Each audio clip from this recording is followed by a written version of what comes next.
My name is Ingred Fairbanks Webb, and I'm 34 years old. 4 years ago, the night before Mother's Day, I discovered I'd been erased from my own family, removed from our WhatsApp group like a stranger, like someone who never belonged. My mother's message to my siblings was crystal clear. All my children are successful, except Ingrid. She chose to be a lowly teacher. I no longer see her as my daughter. I didn't scream. I didn't call her crying. I simply disappeared, the way she wanted me to. What my mother didn't know was that 4 years later, I'd be standing on a stage in front of 500 people with the governor of Virginia shaking my hand, and she'd be sitting in the audience, uninvited, waiting for a moment in the spotlight that would never come. Before I tell you what happened next, please take a moment to like and subscribe, but only if this story truly speaks to you. Where are you watching from right now, and what time is it where you are? Let me start from the beginning. The night I realized I'd lost the family I thought I had, and began building the one I actually deserved. Growing up, the Fairbanks family was what people in our Virginia suburb called picture perfect. My mother, Margaret Fairbanks, retired from her position as a regional bank manager at 55, not because she needed rest, but because she'd finally secured her seat at the Westbrook Country Club.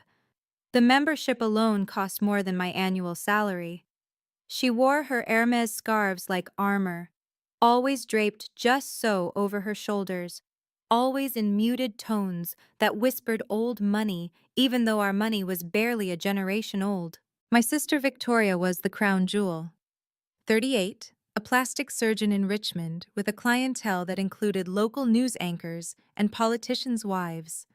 She posted photos of her Rolex date, just casually resting on restaurant tables, her perfectly manicured nails wrapped around champagne flutes at charity galas. Every Thanksgiving, she'd update us on her latest subtle work, as if we couldn't see the tightening around her eyes, the lips that seemed fuller each year. Then there was Bradley. 40 years old, corporate lawyer in D.C., drove a Mercedes G-Wagon that he made sure to park in the most visible spot at every family gathering.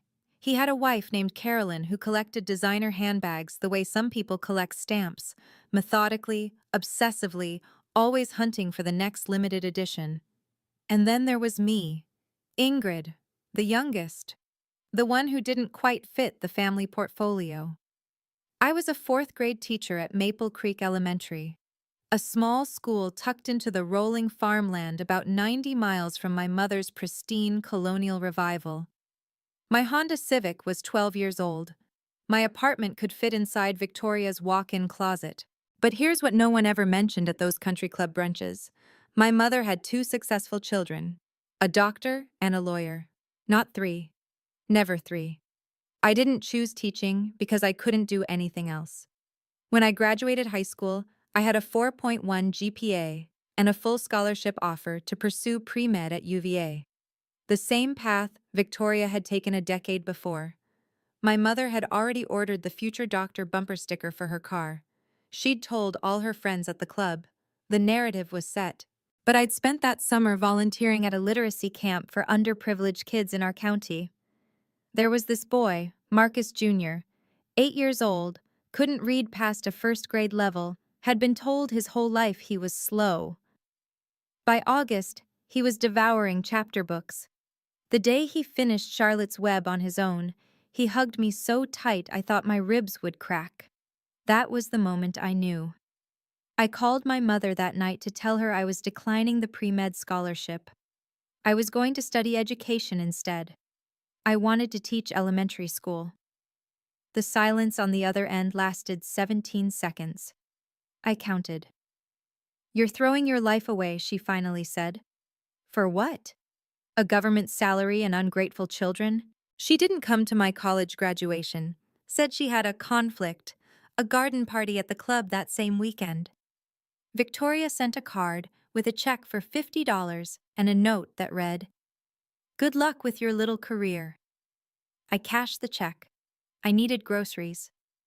But I never forgot the message beneath those words. You chose wrong. You chose less. And we will never let you forget it. I didn't choose to be poor. I chose meaning. To my mother, those two things were exactly the same. The exclusion didn't happen all at once. It crept in slowly, like mold in the corners of a room no one bothered to clean. Thanksgiving 2019. I arrived at my mother's house with a homemade sweet potato casserole, her favorite recipe, the one Grandma Ruth used to make. When I walked into the dining room, I found my place card at the small folding table in the corner. The one set up for Victoria's stepchildren and Bradley's toddler nephew. "Oh, honey, we just ran out of room at the main table," my mother said, adjusting her pearl earrings. "You don't mind, do you? You're so good with children." I was 30 years old. Christmas that year was worse. I'd spent 3 weeks knitting my mother a cashmere scarf in her favorite shade of dove gray. When she opened it, she held it up, smiled thinly, and said, "How handmade." Then she turned to Victoria, who had gifted her a Chanel clutch, and spent the next 20 minutes raving about the stitching, the hardware, the craftsmanship. My scarf ended up in the coat closet. I found it there 2 months later, still in the tissue paper, tags I'd carefully removed stuffed back inside. But the final blow came on her birthday in early 2020. I called to ask what time dinner was. "Oh, Ingrid," she said, her voice dripping with practiced regret. "The restaurant only had 6 seats available. Your father, Bradley and Carolyn, Victoria and her date. You understand, don't you? Family comes first." 6 seats. And somehow, I wasn't family enough to fill one of them. But all of that, the folding table, the forgotten scarf, the restaurant that didn't have room, none of it prepared me for what came next. The only person in my family who still treated me like I existed was my cousin Rachel. She was 24 then, my Aunt Patricia's daughter, 8 years younger than me, fresh out of college and working her first marketing job in Charlottesville. We'd been close since she was a kid. I used to babysit her on weekends, take her to the library, help her with homework when her own parents were too busy fighting. Rachel was the kind of person who noticed when you were hurting, even when you tried to hide it. The night before Mother's Day 2020, my phone rang at 11:47 p.m. Rachel's name lit up the screen.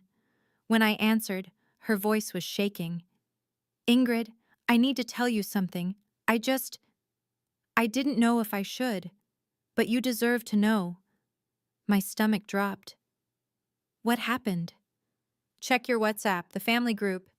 I opened the app, scrolled to Fairbanks family dinner, the group my mother had created 3 years ago to coordinate holidays. I wasn't in it anymore. "Rachel, I know. They removed you. Your mom asked Victoria to do it last week, but she only got around to it tonight." Rachel's voice cracked. "Ingrid, I'm so sorry. I screenshot everything. I'm sending it to you now." My phone buzzed. One image, then another. I stared at the screen, at my mother's words frozen in digital ink, and something inside me went very, very quiet. "Why are you telling me this?" I whispered. "Because you're my family," Rachel said. "Even if they've decided you're not theirs." I saved those screenshots in a folder I titled Proof. I didn't know then that I'd need them. I just knew I couldn't let those words disappear. I read that screenshot 47 times that night, not because I didn't understand the words. I understood them perfectly.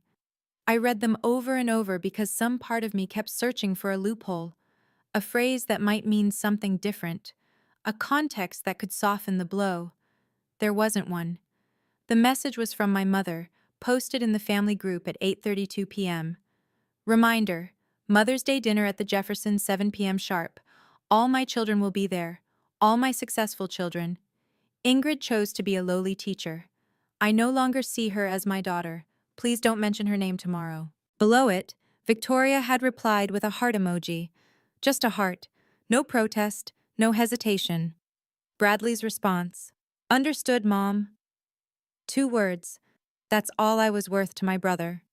2 words and total compliance. I sat on the edge of my bed in my tiny studio apartment, phone clutched in my hands, and I didn't cry. I wanted to. God, I wanted to fall apart, to scream into a pillow, to call my mother and demand an explanation. But what would that change? She'd made her decision. She'd announced it to the family like a press release. Ingrid is no longer one of us. And everyone had agreed. I stayed awake until 2 a.m., staring at those messages, reading the timestamps, noticing that not a single person, not my father, not my aunt, not anyone, had pushed back. Rachel was the only one who'd thought to warn me. By sunrise, I'd made a decision of my own. If my mother wanted me gone, I would be gone, completely, on my own terms, but I would not forget. And I would not delete those screenshots. Some receipts you keep forever. Mother's Day morning, I woke up to silence. No calls, no texts, no awkward, "We miss you, wish you could make it," from Victoria. Nothing. For the first time in 30 years, I didn't send my mother flowers. I didn't call to wish her a happy day. I didn't drive 90 miles to sit at a corner table while she pretended I didn't exist. I made myself coffee. I graded papers. I went for a walk along the creek behind my apartment complex and watched the water catch the morning light, and I thought about my options. I could call her, confront her, demand to know why she'd said those things, why she'd cut me out, why being a teacher made me unworthy of her love. I could screenshot her message and post it online. Let the world see what kind of mother raises a doctor, a lawyer, and a daughter she throws away. I could show up at the Jefferson uninvited, make a scene, force them to acknowledge my existence. But what would any of that accomplish? My mother had made her choice. She'd chosen status over her own child. She'd chosen the opinion of women at a country club over the daughter who'd loved her for 3 decades. If she wanted me to disappear, I would give her exactly what she asked for. But not because she demanded it, because I chose it. I blocked her number that afternoon, then Victoria's, then Bradley's. I deleted Instagram so I wouldn't have to see their curated family photos. I didn't know then that my silence would last 4 years. I didn't know that those 4 years would change everything. All I knew in that quiet moment was this: I would not beg to be loved by people who saw me as a stain on their reputation. The world kept spinning, and the Fairbanks family kept pretending I was never part of it. 6 months after that Mother's Day, Rachel called me with an update I hadn't asked for. "Thanksgiving photos are up," she said quietly. "Victoria posted them an hour ago." I told myself I wouldn't look. I lasted 3 hours. The image showed my mother at the head of her formal dining table, flanked by Victoria and Bradley, their spouses arranged perfectly behind them. Crystal stemware caught the light. A massive turkey glistened in the center. The caption read, "Grateful for my amazing family. Mom, you raised us right. 3 people, not 4. My chair wasn't even empty. They'd simply reconfigured, as if the table had always been set for 6 instead of 8. By Christmas, I'd stopped torturing myself with social media, but Rachel still called. "Your mom tells everyone you're doing volunteer work in Africa," she said. "Some kind of education nonprofit. Very prestigious. Can't come home because you're changing lives overseas." I laughed, the bitter kind that scrapes your throat. She's lying to cover up that she disowned me? She's lying so no one asks questions, so she doesn't have to admit she kicked out her own daughter for being a teacher. Rachel paused. "Ingrid, she told Mrs. Patterson at the club that you were nominated for some international teaching award. In Kenya." I hadn't left Virginia in 3 years. That's when I understood. My mother didn't hate me. She hated what my existence said about her. So she'd invented a version of me she could brag about. A humanitarian hero, conveniently unreachable. The real me? The one who taught 4th grade 90 miles away? I was already a ghost. I met Marcus Webb on a Tuesday in October, surrounded by pumpkins and giggling 9-year-olds.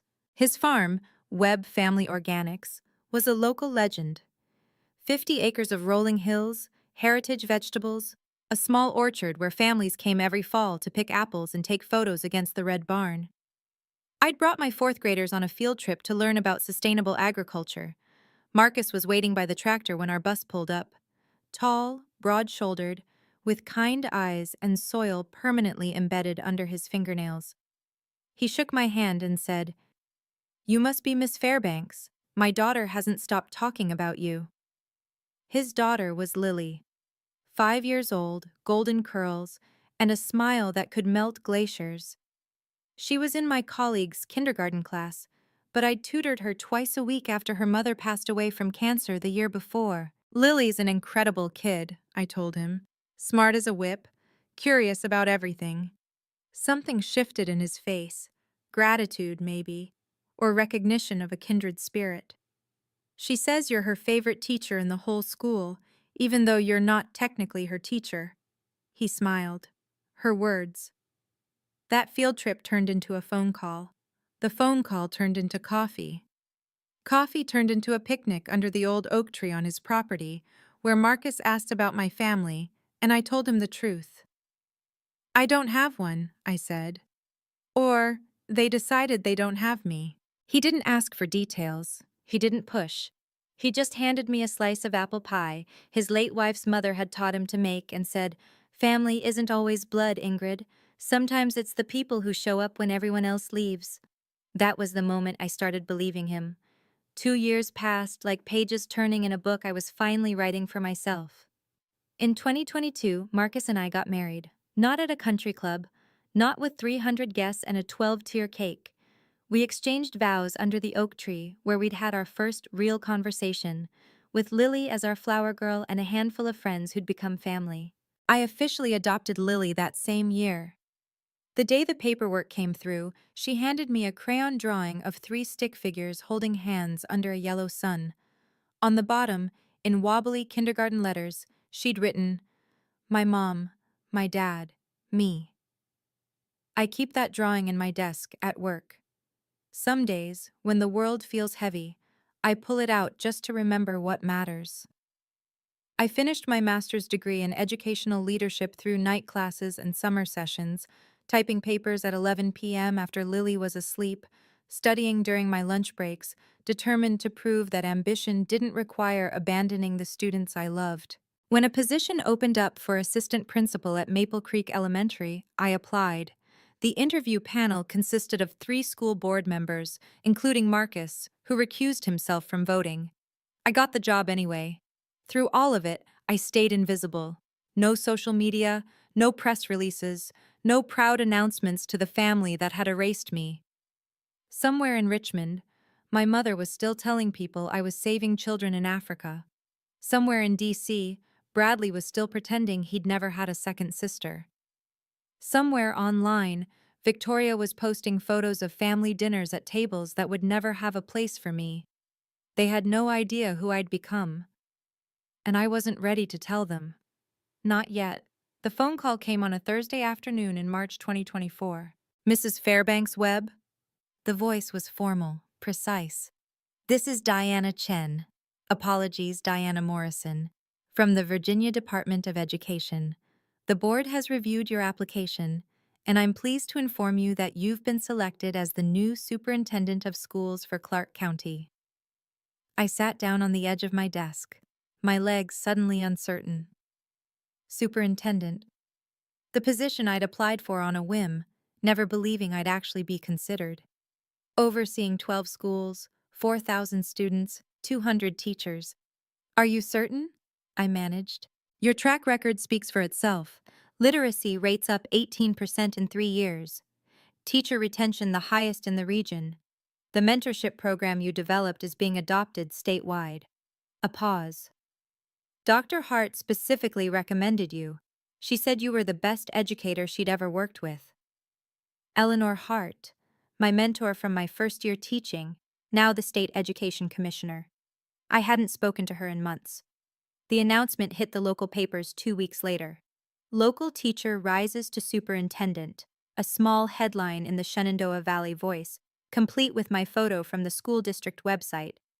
I didn't think anyone in my family would see it. I was wrong. Rachel called that evening, breathless. Ingrid, your sister just posted that article in the family group chat with the caption, "Isn't this our Ingrid?" My stomach tightened. What did my mother say? Nothing. She hasn't replied. But, Rachel hesitated. I was at Aunt Patricia's when it happened. Your mom called Victoria immediately. I could hear her through the phone, Ingrid. She was furious. Furious that I got the job? Furious that she didn't know. Furious that she's been telling everyone you're in Africa and now there's proof you've been here the whole time. The email arrived 3 days later. The subject line read, "From your mother."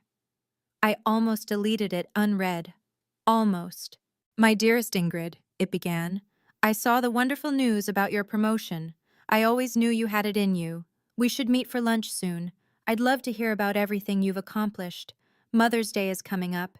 It would mean so much to have the whole family together again. No apology. No acknowledgement of the 4 years of silence. No mention of the WhatsApp message that had shattered me. Just an invitation. As if nothing had happened. As if I'd simply been away on a long trip and was now welcome to return. I didn't respond. 2 weeks later, my phone rang from an unknown number. Against my better judgment, I answered. Ingrid, it's Victoria. Her voice was honeyed, warm, a tone I hadn't heard since we were children. I know it's been a while, but I wanted to reach out personally. Mom hasn't been feeling well and she's been asking about you. She really wants to see you. What's wrong with her? Just stress. You know how she gets, but she misses you, Ingrid. We all do. I called Rachel that night. Is my mother sick? Rachel snorted. She was at the spa yesterday.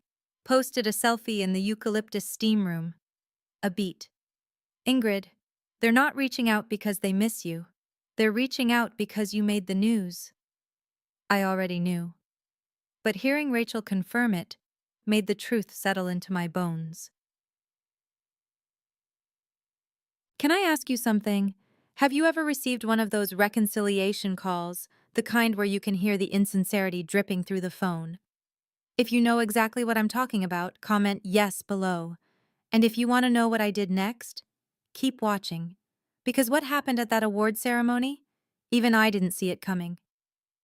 I wish I could tell you I was strong every single day, that I never wavered, never questioned, never lay awake at 3 a.m. wondering if I was the villain in my own story.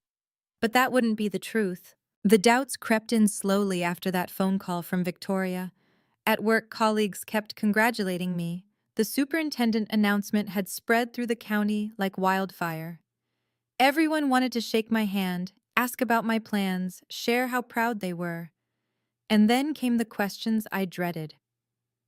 Your parents must be over the moon, my assistant principal said one morning, beaming. I bet your mom is bragging to everyone at church. I smiled, nodded, changed the subject. That night, I sat at the kitchen table while Marcus washed dishes and Lily did her homework at the counter. The silence felt heavier than usual. You're somewhere else, Marcus said without turning around. Talk to me. I pressed my palms against my eyes. Victoria called, said Mom's been asking about me, that she misses me. I looked up at him. What if I'm wrong, Marcus? What if I've been too harsh? She's still my mother.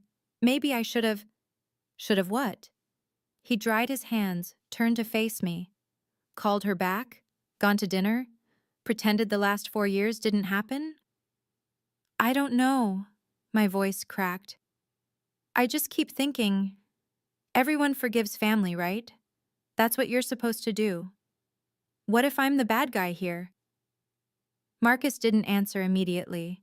Instead, he walked to the office, disappeared for a moment, and returned with his laptop. I want to show you something, he said. Something I've been saving for a moment exactly like this. Marcus set the laptop on the table and opened a folder labeled, Ingrid, do not delete. Inside were files I'd almost forgotten existed. The first, a screenshot of my mother's WhatsApp message, the one Rachel had sent me 4 years ago. The timestamp glowed in the corner, May 9th, 2020, 8:32 p.m. The words hadn't changed. I no longer see her as my daughter. The second, my mother's email from 2 weeks ago. My dearest Ingrid. No apology. No acknowledgement. The third, a photo from Victoria's Instagram, Thanksgiving 2020. The family portrait with the empty space where I should have been. The caption, Mom, you raised us right. I saved everything, Marcus said quietly. Every message Rachel forwarded, every photo that showed up online. I backed it all up to the cloud with timestamps and metadata because I knew this day would come. He sat across from me. I knew there'd be a moment when you'd forget why you walked away, when you'd start wondering if you were the one who failed. I stared at the screen, at the evidence of my own erasure, and felt something shift inside me. You didn't fail, Marcus continued. You survived. You built a life. You became someone, not despite them, but without them. He reached across the table and took my hand. You don't owe forgiveness to people who never asked for it. You only owe yourself the truth. I closed the laptop slowly. Rachel sent you something else, I said. What is it? Marcus hesitated. Are you sure you want to see? I nodded. He pulled up one more screenshot, a new message from the family group chat, dated just yesterday. And when I read it, everything became clear. The screenshot was from the Fairbanks family group chat, the one I'd been removed from 4 years ago. My mother's message glowed on the screen, dated the day before. Wonderful news. Ingrid is being honored at the State Teacher of the Year ceremony next month. It will be televised. I've already confirmed our attendance. We'll arrive early, sit in the family section, and join her on stage for photos. Victoria, wear your red Valentino. Bradley, bring Carolyn. This is an opportunity to show everyone that the Fairbanks family stands together. Victoria's response. Already picked out my dress. Should I bring flowers? Bradley. I'll clear my schedule. Good PR move. Not a single person had asked if I wanted them there. Not a single message mentioned reconciliation, an apology, or even a private conversation before showing up at the biggest moment of my career. They're planning to hijack your ceremony, Marcus said, his voice tight with controlled anger. Walk in like nothing happened. Pose for cameras. Take credit. I read the messages again, slower this time. My mother's words echoed in my head. This is an opportunity. Not I miss my daughter. Not I was wrong. An opportunity to fix her reputation, to reclaim the narrative, to stand beside me in my moment of triumph and pretend she'd been there all along. They don't want me back, I said, the realization settling cold and final in my chest. They want the version of me they can show off. Marcus nodded. So what are you going to do? I looked at the screenshot one last time, at my mother's careful orchestration, my siblings' eager compliance, the complete absence of anything resembling remorse.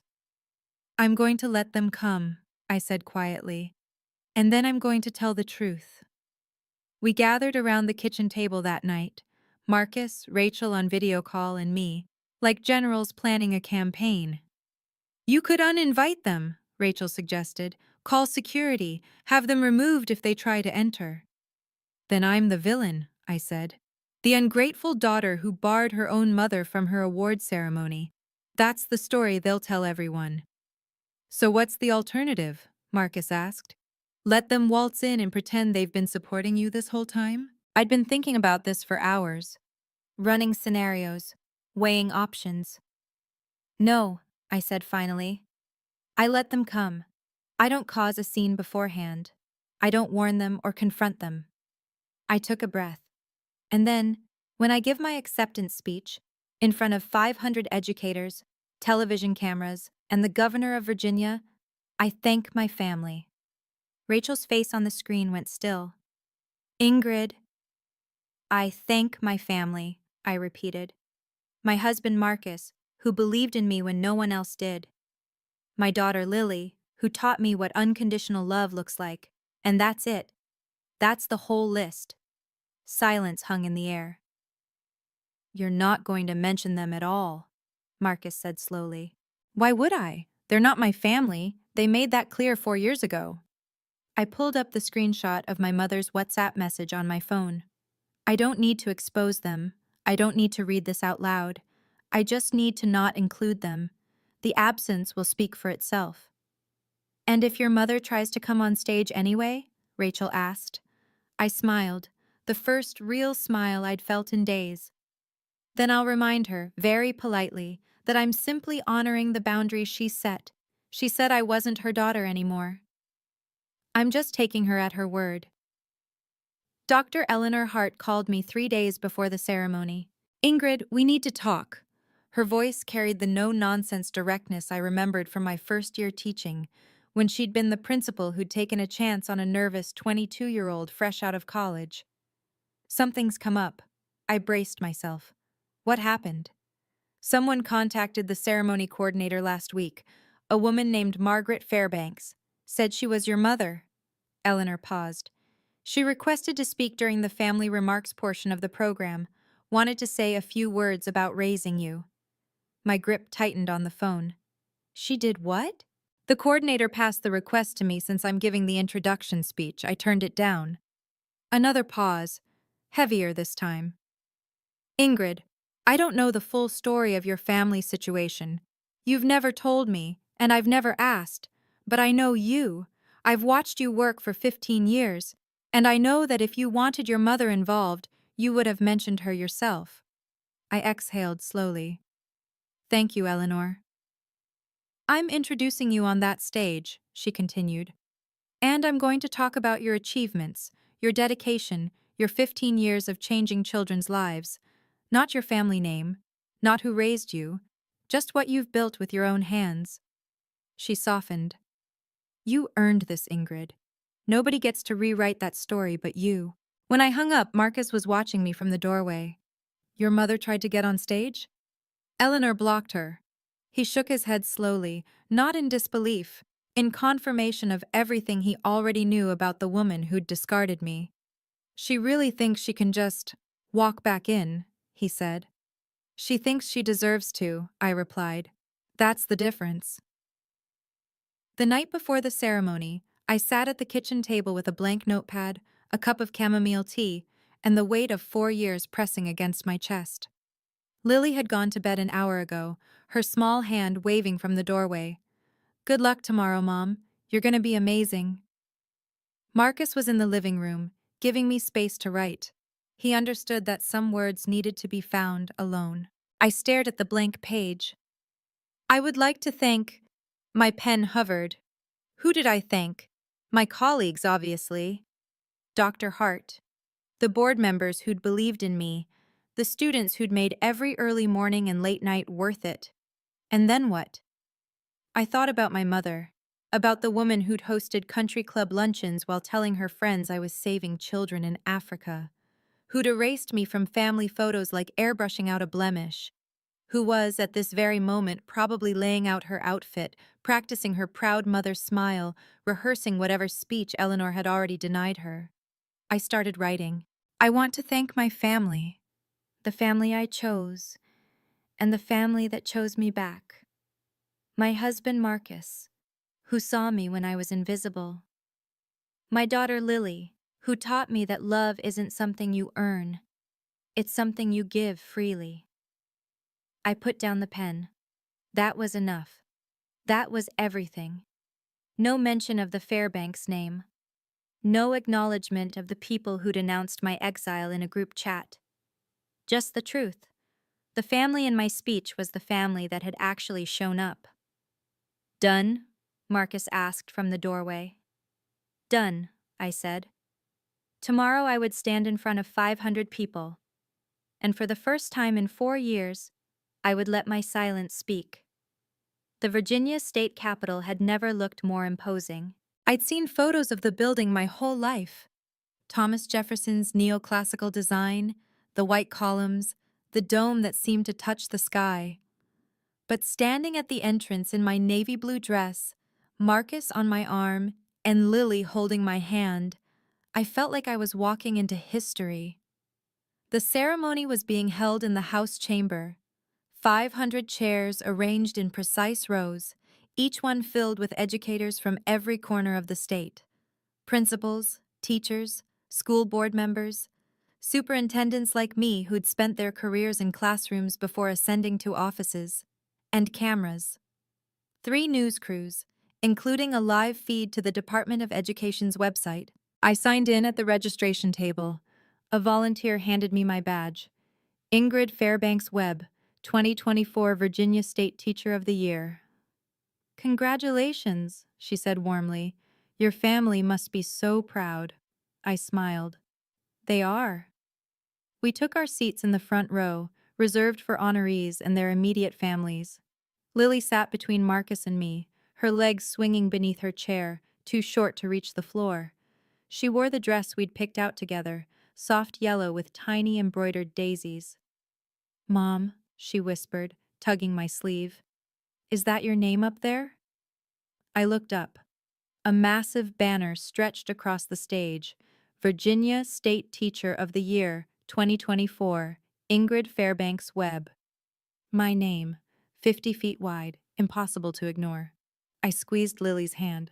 Yeah, sweetheart, that's my name. Behind me, I could feel eyes on my back, the prickling sensation of being watched. I didn't turn around. I didn't need to. I already knew who was sitting in the second row, uninvited and undeterred, waiting for a spotlight that would never shine on them. I heard them before I saw them. Excuse me, that's my daughter up there. Yes, the honoree. I need to be in the family section. My mother's voice carried across the chamber with practiced authority, the same tone she used to command waiters, silence dissent at dinner parties, convince strangers she belonged wherever she stood. I kept my eyes forward. Breathe. Just breathe. From my peripheral vision, I watched them arrive like a delegation. My mother in cream Chanel, pearls at her throat. Victoria in that red Valentino dress she'd mentioned, cinched waist, dramatic neckline, camera ready. Bradley in Tom Ford charcoal, his wife Carolyn trailing behind in Oscar de la Renta.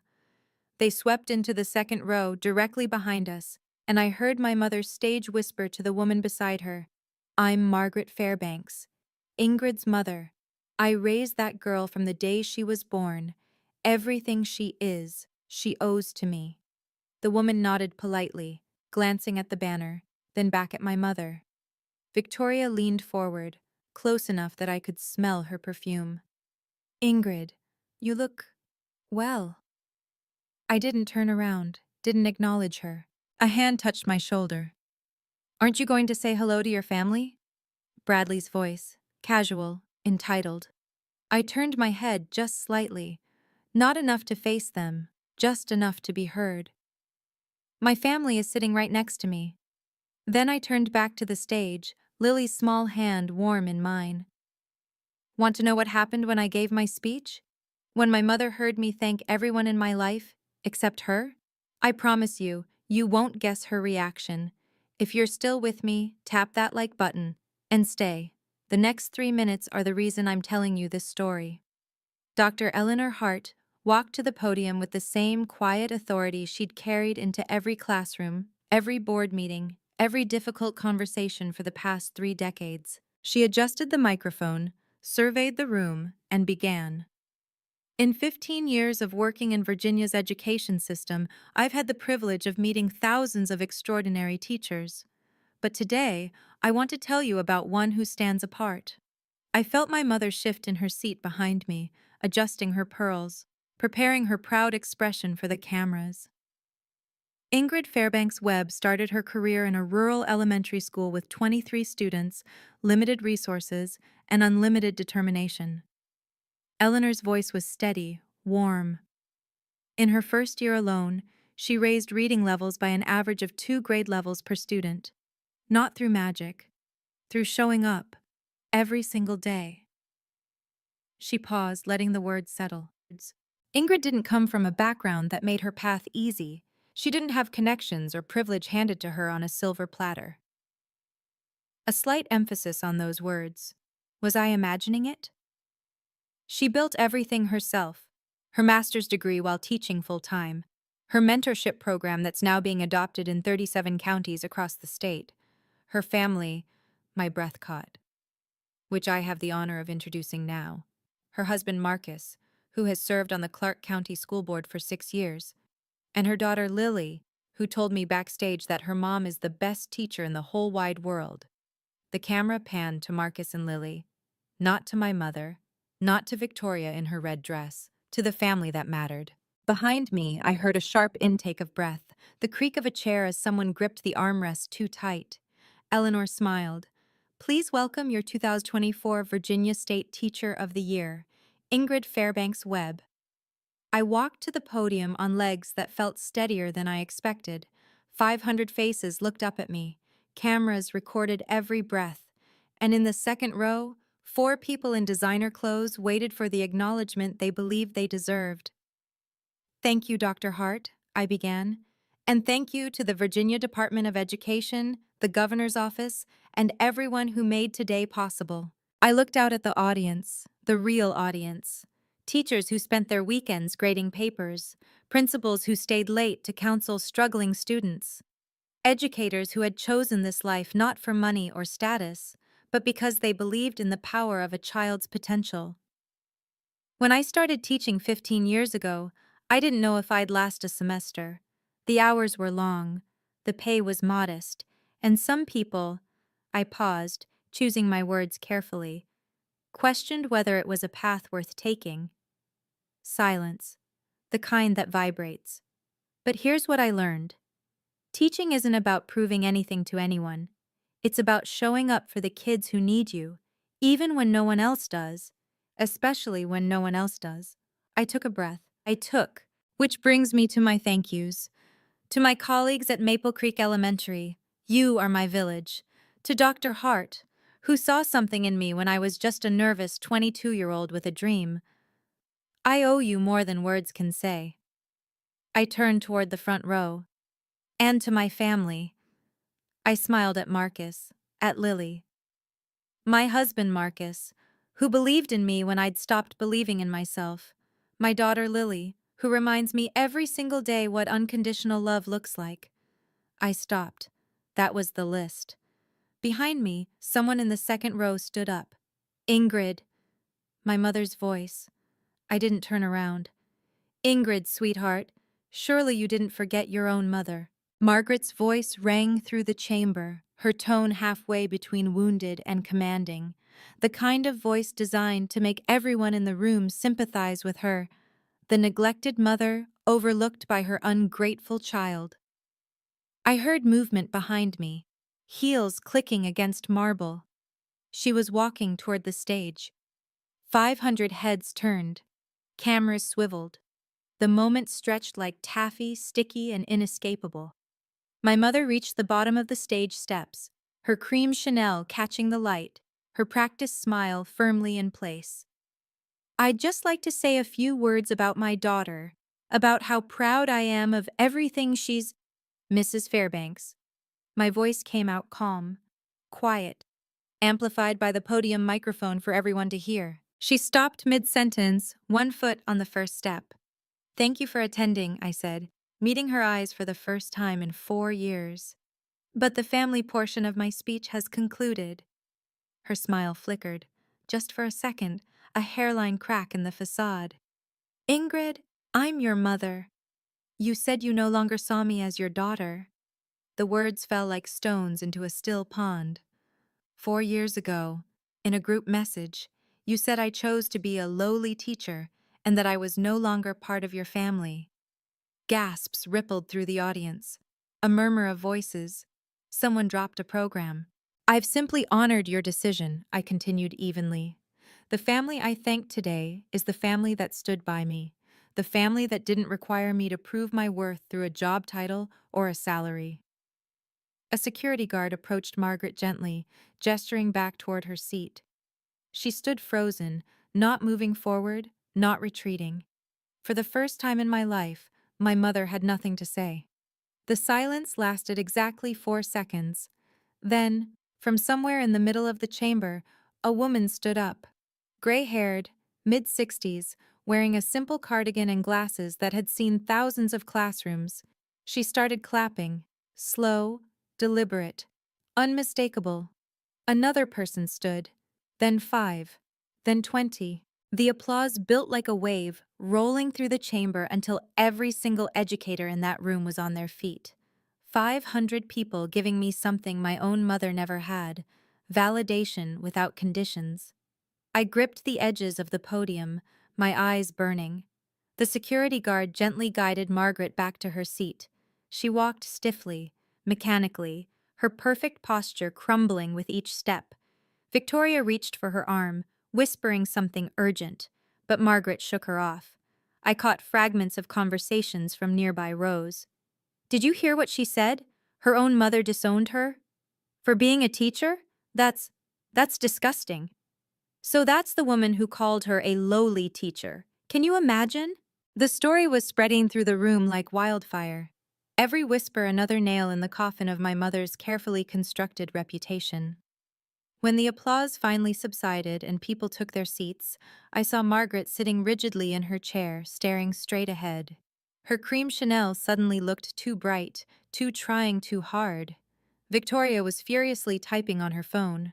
Bradley's jaw was clenched so tight I could see the muscles working from the stage. And in the front row, Lily was looking up at me with shining eyes.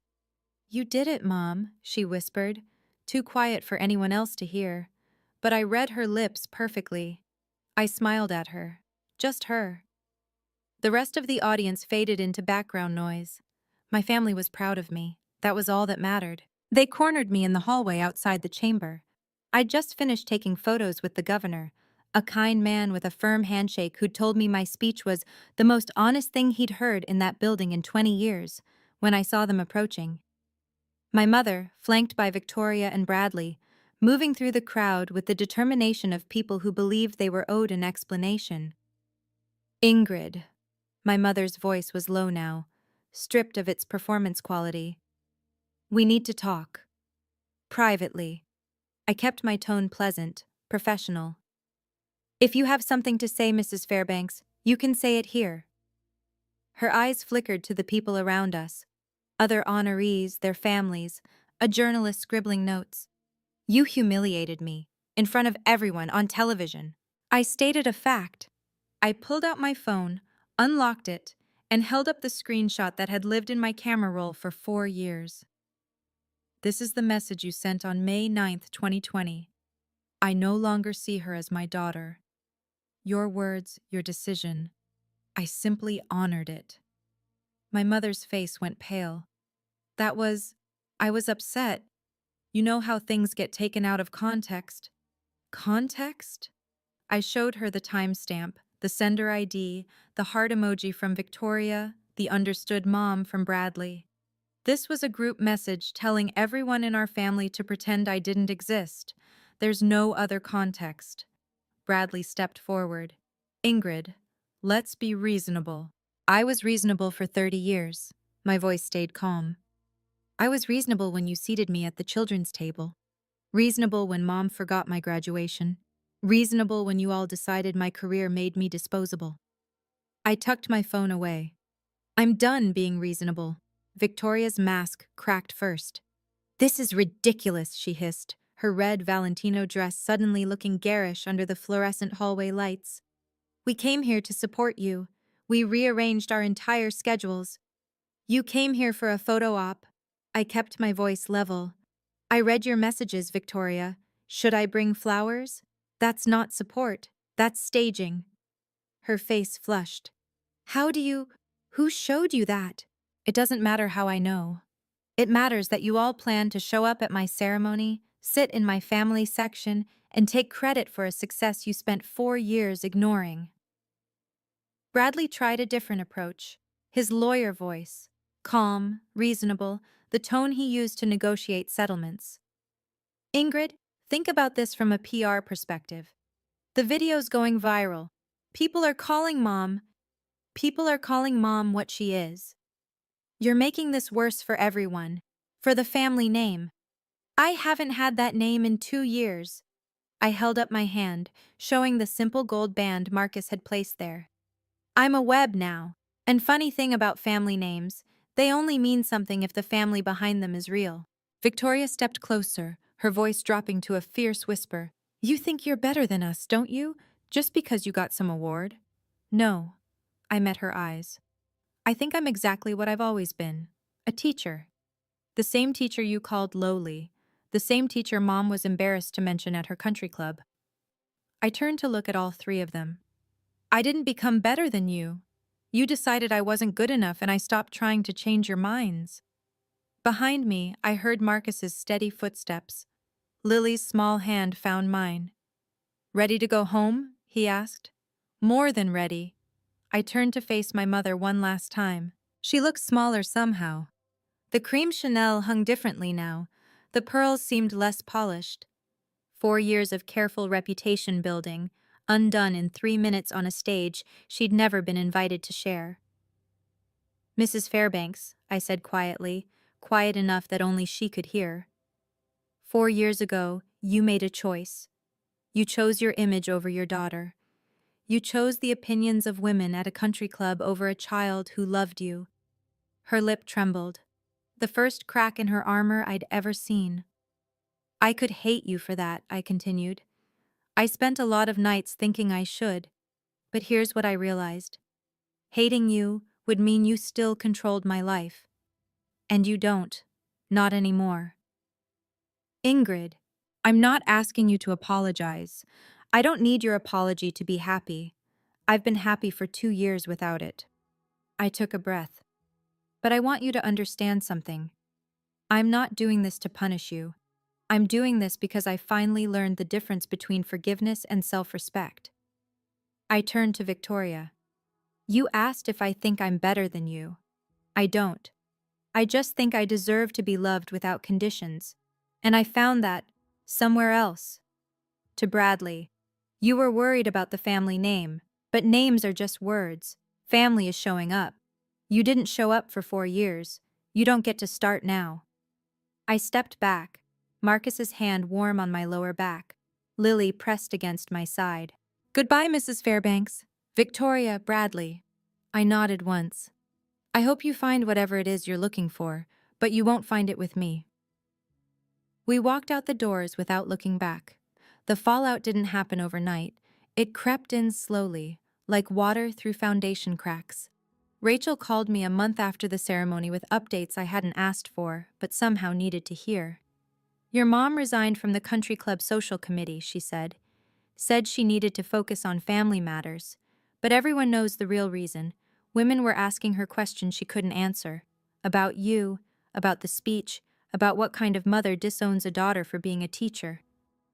I stirred my coffee, watching the cream swirl. And Victoria? She deleted all her family Instagram posts. Every single one. Someone in the comments of her practice page asked if she was the sister who sent a heart emoji when her mom disowned her sibling. Rachel laughed bitterly. Apparently, patients don't love knowing their plastic surgeon has a heart emoji to family cruelty response time of 30 seconds. Bradley had gone silent entirely. According to Rachel, he'd told their Aunt Patricia that the whole situation had been blown out of proportion and that he'd prefer not to discuss it. The professional class had its ways of punishing social missteps. No one was boycotting Victoria's practice or refusing to hire Bradley's firm. But there were whispers, side-eyes at networking events, the subtle distancing that happened when people realized someone's shiny surface hid something rotten underneath. Your mom's seeing a therapist, Rachel added quietly. She told Aunt Patricia she wants to understand what went wrong. I set down my mug. Good for her. You don't want to know more? Maybe she's actually changing? Maybe she is. I looked out the window at the oak tree in our backyard, the one where Marcus and I had exchanged vows. But her changing doesn't change what happened, and it doesn't obligate me to go back. 6 months later, I learned what peace actually feels like. Not the absence of noise. Our farmhouse was never quiet. Lily practiced piano in the living room, the keys stumbling over Fur-Elise with determined imperfection. Marcus argued with the tractor in the barn, convinced it understood his lectures about fuel efficiency. The chickens had opinions about everything. But underneath all that noise, stillness, the kind that comes from knowing exactly where you belong. I was still superintendent. The job was hard, budget meetings, personnel conflicts, the endless paperwork of running 12 schools. But every morning when I walked into my office, I saw Lily's crayon drawing pinned above my desk. 3 stick figures, yellow sun. My mom, my dad, me. That was my daily reminder of what success actually looked like. On our 3rd wedding anniversary, Marcus and I had another picnic under the oak tree. Lily helped set up the blanket, spreading out plates of cold fried chicken and Marcus's mother's famous biscuits. The evening light turned everything gold. Someone from a publishing house called last week, Marcus mentioned casually, handing me a glass of lemonade. They want you to write a book about your career, your journey, all of it. I shook my head before he finished. I don't want to live in the past. Even if it could help other people, other teachers who've been made to feel small. I thought about it, really thought about it. If I ever tell this story publicly, I said finally, it'll be on my terms. Not for revenge, not for profit, just to let someone else know they're not alone. Lily crawled into my lap, smelling like grass and sunshine. Tell me a story, Mom. I kissed the top of her head. Once upon a time, there was a teacher who found her family. The letter arrived on a Tuesday in October, almost exactly 1 year after the ceremony. No return address on the envelope. Just my name, written in handwriting I recognized immediately. The careful cursive my mother had always prided herself on. The elegant loops she'd spent years perfecting at charm school in the 1970s. I sat at the kitchen table for a long time, just holding the envelope. Marcus came in from the barn, saw what I was holding, and sat down across from me without a word. You don't have to open it, he said. I know. I opened it anyway. The letter was 2 pages, handwritten on her personalized stationery. The cream cardstock with her initials embossed in gold. Ingrid, I've written this letter 47 times. Each time I tried to explain, to justify, to make you understand why I did what I did. But the truth is simpler and uglier than any explanation I could give. I was afraid. Afraid of what people would think, afraid of being judged, afraid that your choices somehow reflected failures in me. I don't expect you to forgive me. I haven't even forgiven myself. I just want you to know I was wrong. Not upset or taken out of context. Wrong. And I'm sorry for every day you spent believing you weren't enough. You don't owe me a response. You don't owe me anything. But if you ever want to talk, not reconcile, just talk, I'll be here. Your mother, even if that word doesn't mean to you what it should. I read it twice. Then I folded it carefully and put it in the kitchen drawer. What are you going to do? Marcus asked. I don't know. I looked out at the oak tree, its leaves turning amber in the autumn light. But for the first time, I think I don't need to know yet. You know what kept me awake for months after all of this? Not anger, not even sadness. It was one question. Why? Why would a mother erase her own child? What kind of person looks at their daughter and sees a liability? I spent a lot of time reading about this, talking to a therapist friend, trying to understand not to forgive, but to stop carrying the weight of confusion. Here's what I learned about people like my mother. Ingred Fairbanks grew up in a family where love was transactional. Her own parents praised her when she achieved and withdrew when she didn't. She learned early that worth equals performance, that you earn your place at the table, literally. By the time she had children of her own, she didn't know any other way to love. When Victoria became a surgeon and Bradley became a lawyer, my mother wasn't just proud, she was relieved. Their success proved she was a good mother. Their achievements were her achievements. Their status protected her from the shame she'd carried since childhood. And then there was me, the daughter who chose meaning over money, who picked a lowly profession that made Margaret feel exposed. Every time someone asked about her kids, she had to explain me, and explanation felt like failure. So she did what scared people do. She cut out the part that hurt. It doesn't excuse her. Nothing excuses abandoning your child. But understanding this helped me realize something important. Her rejection was never about my worth, it was about her wounds. And here's the thing I want you to hear. If you've ever been in my shoes, you are not responsible for healing people who hurt you. You can understand them without excusing them. You can have compassion without giving them access to your life. Boundaries aren't walls built from anger. They're doors you get to control. If this story resonated with you, I have a question. Have you ever had to choose between keeping the peace and protecting your peace? Drop your answer in the comments. I read every single one. And if you want more stories like this, check out the video linked in the description. I think you'll find something that speaks to you. Thank you for being here. Thank you for listening. I'm Ingrid, and I finally know what family really means.